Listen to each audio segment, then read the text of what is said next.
손 잡는 것도 지금 손가락으로 치고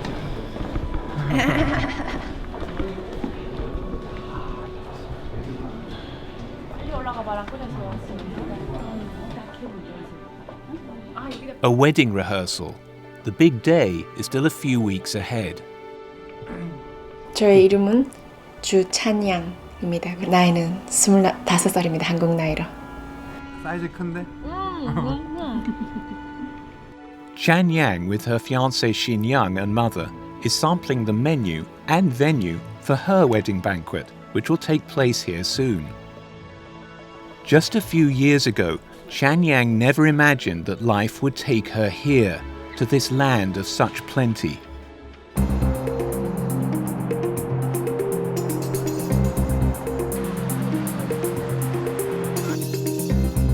She and her family now live in Seoul, South Korea's dynamic capital city.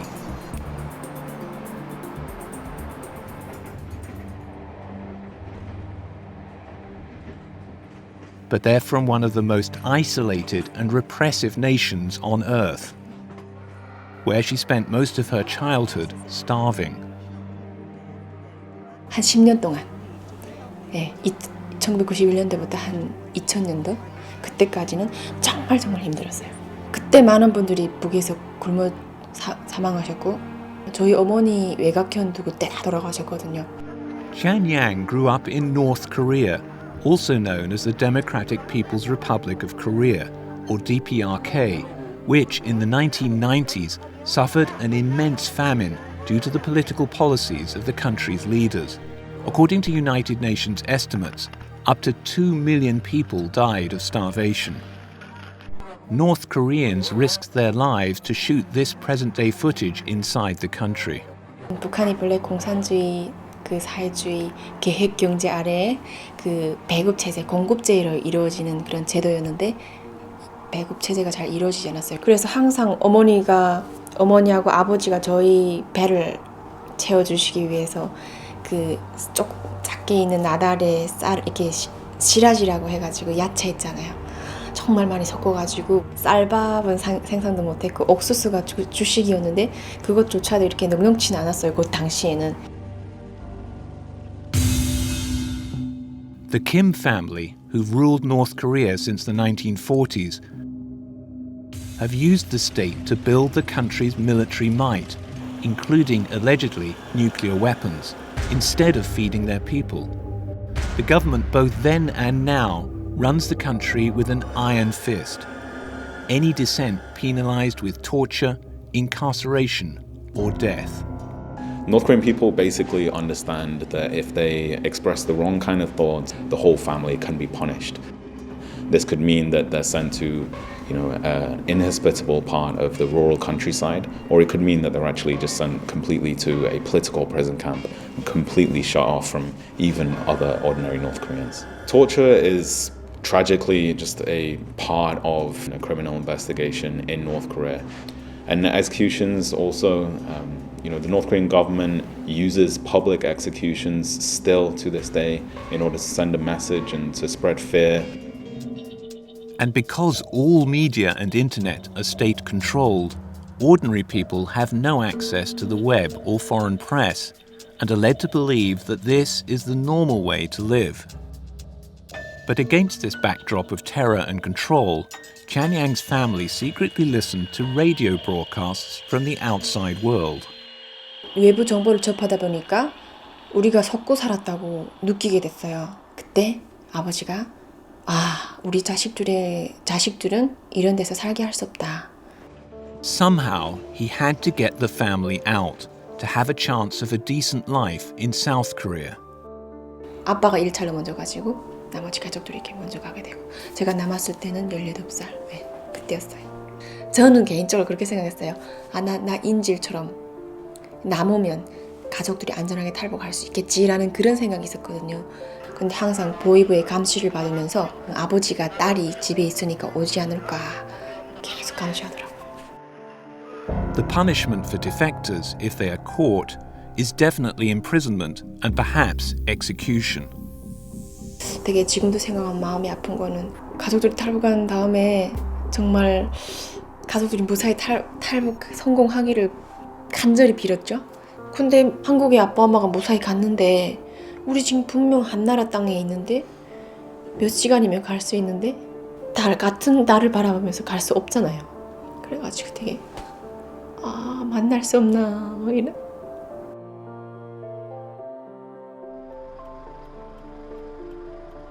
Shenyang was now on one side of the most heavily militarized border in the world, and her family on the other.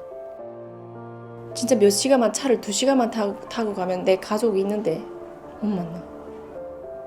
상상해 보세요. 그래가지고 계속 달 보면서 억울했어요, 되게.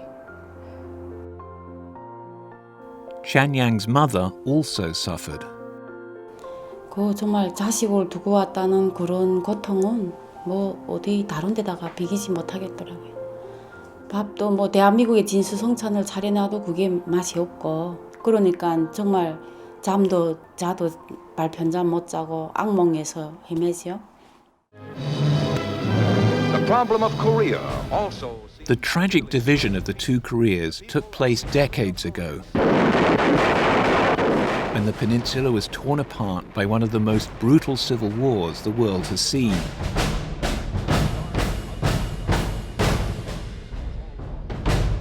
After mounting hostilities during which the United Nations tried to maintain peace, in 1950, communist North Korea invaded the South. The United Nations Security Council intervened, dispatching both a ceasefire order and a UN force to counter the invasion. For 3 years, both diplomats and troops struggled to restore peace.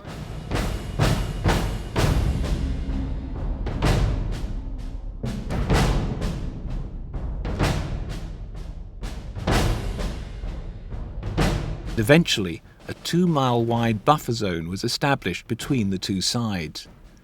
But, despite the ceasefire, the two countries are technically still at war with each other. Shenyang and her family are not the only ones to have been separated by the division. 94-year-old Mr. Gang fled from north to south during the war. He left his family behind and then had no contact with any of his loved ones in North Korea for 60 years.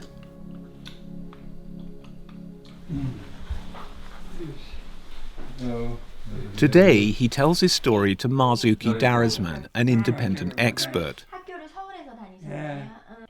Mr. Darazman is tasked by the United Nations Human Rights Council to investigate violations of people's rights by the North Korean regime, such as the separation of families from their loved ones.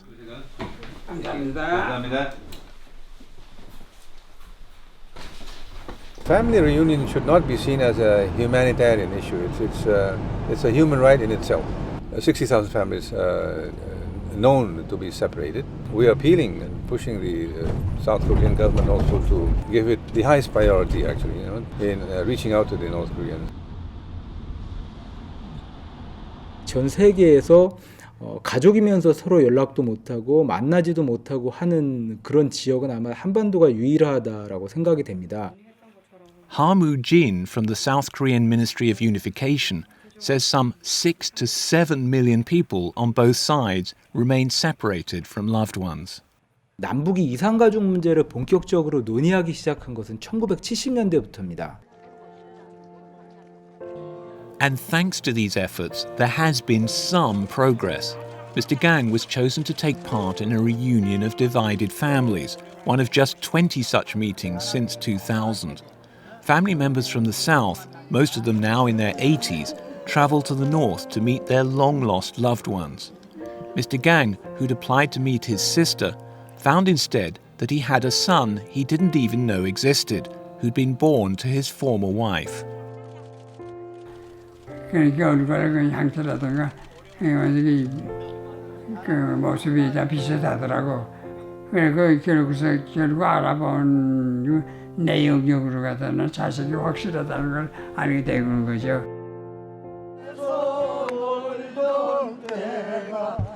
The family spent 2 days together under highly supervised conditions before, once again, being wrenched apart. Many of them are now so elderly, they know the chance of ever seeing their loved ones again is remote. 반갑게 만나고 그래서 헤어졌는데 그때 짧은 시간이나마 그래서 만나서 반갑고 빨리 통일됐으면 얼마나 좋겠느냐 기대를 하고 있는 겁니다.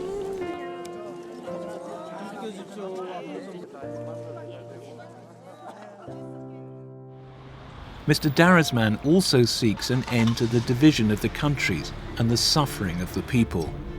This is a system that has no parallel in the modern world in terms of its hold on its own people, in terms of its massive scale of human rights violations, and in terms of its totalistic control of the very lives of its individual citizens. Barred from entering North Korea, Mr. Darasman visits neighbouring countries. On this visit, he's in South Korea to gather information on the situation and to bring an end to the ongoing injustice. He meets people like Mr. Gang, as well as high-level officials. Today, he's at the Ministry of Unification, which has responsibility for reuniting the two Koreas. Good morning, thank you. Then with a non-governmental organisation. And with the help of such organisations as Liberty in North Korea, which helps defectors escape and settle in the south, he meets with North Koreans who tell first-hand stories of life on the other side. Tonight, in a meeting held at the UN Human Rights Office in Seoul, he meets young people. Among them is Chan Yang. Chan Yang explains how, after 3 years of separation from her family, she finally escaped. 두만강을 넘을 때 저는 그 헤엄을 쳐서 넘었어요. 그 국경 지역에서 북한 쪽 국경 경비대 군인이 저를 도와줬거든요. 왜냐면 아빠가 벌써 다 이렇게 돈을 쑤셨으니까 두만강을 일단 그렇게 넘어서 중국에 가게 됐죠.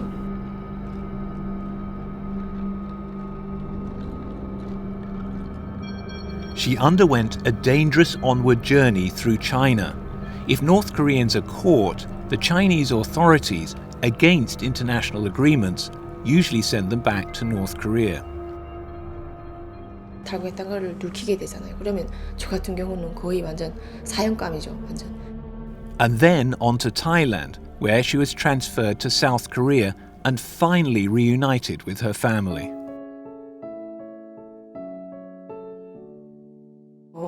제가 처음 가족이랑 잔 다음날 아침에 눈을 못 뜨겠더라고요.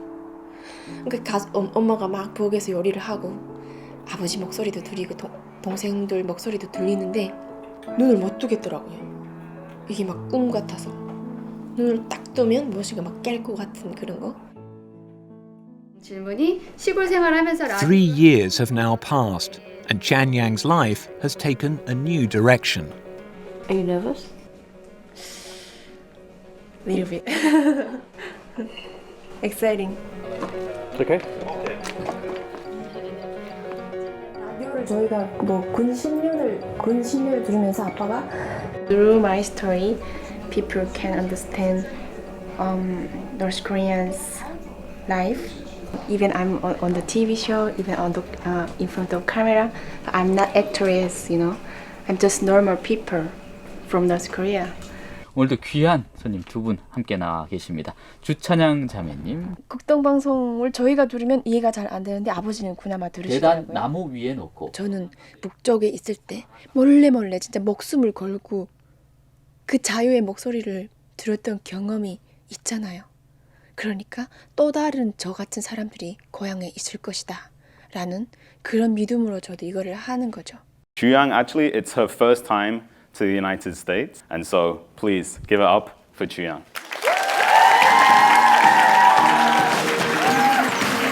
Growing up in North Korea, accessing foreign media despite the government's restrictions.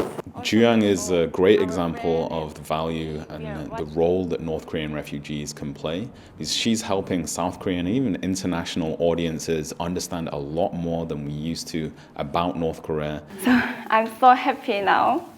Yeah. Like dreaming. Thank you. Mr. Darasman's role also includes sharing information about what's going on inside this closed state to foster the urgent need for change. As one of dozens of special rapporteurs, he and the other independent experts are mandated to investigate whether countries are upholding international human rights. And Mr. Darasman's priority now is to help bring those responsible for the violations to justice. Begin to imagine the psychological suffering of these families. For the moment, we do have to recognize that the Democratic People's Republic of Korea continues to pose a challenge to the international community in terms of its continuing practice of totalitarian repression of its people. We do have satellite imageries that clearly corroborates the existence of these camps. Between 180 to 200,000 inmates are being incarcerated. Crimes against humanity took place and continue to take place in that country. As well as taking part in a UN Commission of Inquiry in 2013, the reports on his findings go to the highest level, here at the General Assembly in New York. Acts of torture and horrific ill treatment of individuals. Mr. President, as a delegation of the country concerned, we would like once again to categorically reject the Special Rapporteur and his report on the human rights situation in the DPRK. This Special Rapporteur and his report constitute extreme manifestation of politicization, selectivity, and double standards, and have no relevance whatsoever with genuine human rights. We did serve notice to the Supreme Leader that for crimes against humanity, these have to be stopped. Now that was in 2014. Nothing much has happened. We are now in an accountability stage. The Commission of Inquiry did recommend that the Democratic People's Republic of Korea be referred to the ICC. The ICC, or International Criminal Court, prosecutes genocide, war crimes, and crimes against humanity. And this would, of course, mean that, as is the procedure, that the ICC take up prosecutions of those at the highest level of responsibility. Meanwhile, as high-level negotiations continue, Chanyang faces some challenges in her new life. 타임머신 타고 어디 저기 오래전 세계에서 갑자기 미래 세계로 온 느낌? 처음에는 엄청 힘들었던 것 같아요. 한국에 오니까 그냥 내가 하고 싶은 거 내가 다 이렇게 골라 놓으면 돼요. 약간 북에는 도둑하는 것도 되게 많고 막 그런데 처음 왔을 때는 대형마트 같은 데 가서도 이렇게 막 뭐를 이렇게 밀면서 거기다 이렇게 담아놓고 이렇게 해야 되는데 그런 걸 처음에 모르니까 사람들이 다 구경하고 저희를 지하철 카드 하고 이런 거는 그래도 계속 동생들인데서 배웠어요. 지금은 다 하세요. 저도 가방으로 봤죠. 저번에 봤죠. 가방으로 찍찍 이렇게 되잖아요. 현재 남북관계 상황에서 가장 중요한 것은 지난 단절된 그 관계에서 신뢰를 하루빨리 회복해 나가면서 신뢰관계를 축적하면서 협력의 길로 나아가는 게 가장 큰 과제입니다. 세계 평화와 동북아의 평화 안정을 위해서도 한반도의 통일이 꼭 필요하다고 생각이 됩니다. The international community is not only doing something for the Koreans, but it is also the Koreans that are showing the world it will take time, but it will finally reach that moment of truth, and that there is light at the end of the tunnel there. And preparations for Chanyang's wedding are now well underway. 파란색이고 분홍색 하는데 끝까지 달고. 북쪽에 계신 분들도 자유가 있고 이런 인권이 있고 삶을 포기하지 않고 하는 거를 깨닫고 렛츠고. 우리 한민족이 지금 분단돼 있지만 다시 만나게 되는 날을 향해서 이렇게 힘내서 올 수 있도록 푸시하고 싶은 그런 마음에서 하는 것 같아요, 저는.